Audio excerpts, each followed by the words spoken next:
I am so glad that we can get together. It is so awesome that we can spend some time together even when we're apart. I have something from the Word of God that I want to share. I want to continue to talk to you about 2 Corinthians chapter 1, verses 8 and 9 is where I want to start. It says, "We think you ought to know, dear brothers and sisters, about the trouble that we went through." I'd say the trouble that we might be going through. It says, the Apostle Paul says, "We were crushed and overwhelmed." Sometimes you get a feeling of being overwhelmed, especially, maybe today you feel overwhelmed beyond our ability to endure. And so he said, we thought we wouldn't live through it. Now, you may not even physically think you're going to die.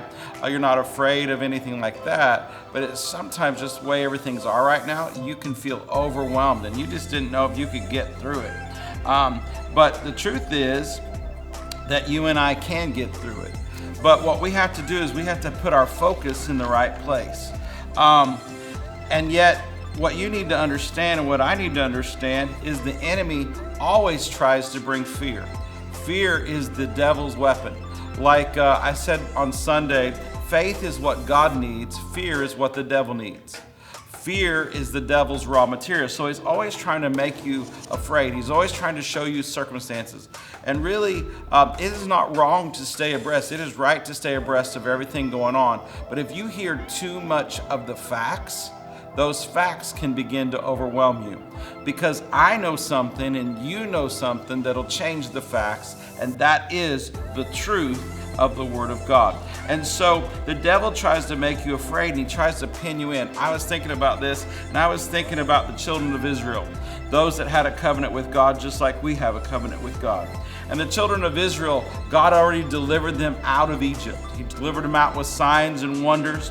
Remember, there was a time where it went total darkness, but the lights were on in Goshen.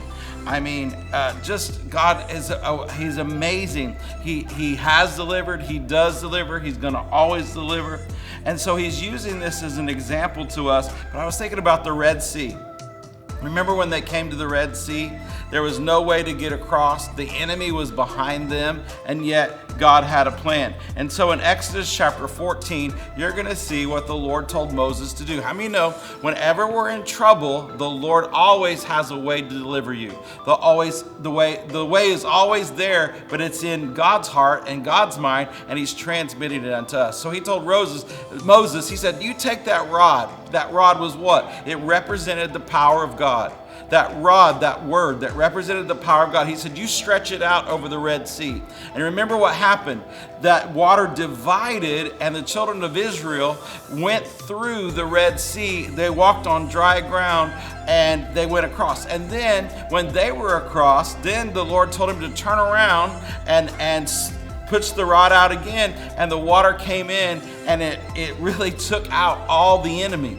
And so I believe God can do those kind of things today. And then once again, even though the first group didn't go in and get the promised land, their descendants, the same thing came. They had the Jordan, and they were stuck there. But the Lord said to Joshua to do this. He said, "Take the Ark of the Covenant." What's the Ark of the Covenant? It's the gathered presence of God. Take the presence of God, step into the water, and it will divide. And that's exactly what happened. What happened? They all went across on dry ground. You said, "Well, that's good, Pastor Mark. That's good for them." No, this is good for you. Listen to this. 2 Corinthians chapter 4, verse 7. "But we have this treasure in earthen vessels." What is it? It's Christ in you, the hope of glory. It's the gathered presence of God. And if you'll take the presence of God and go on. And listen, it says, we have this treasure in earthen vessels so that the excellency of the power may be of God and not of us. We are troubled on every side, yet not distressed. We are perplexed, but not in despair.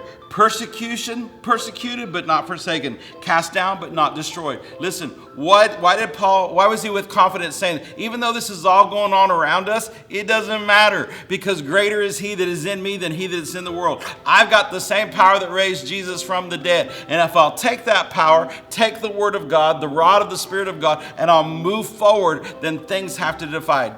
In front of me, beside me, doesn't matter. And so you've got to understand that God is delivering you. He's helping you. He's strengthening you. Even if you feel overwhelmed, God is on your side. Do not despair. We're going across to the other side, and it's going to be amazing. I'll see you again next time.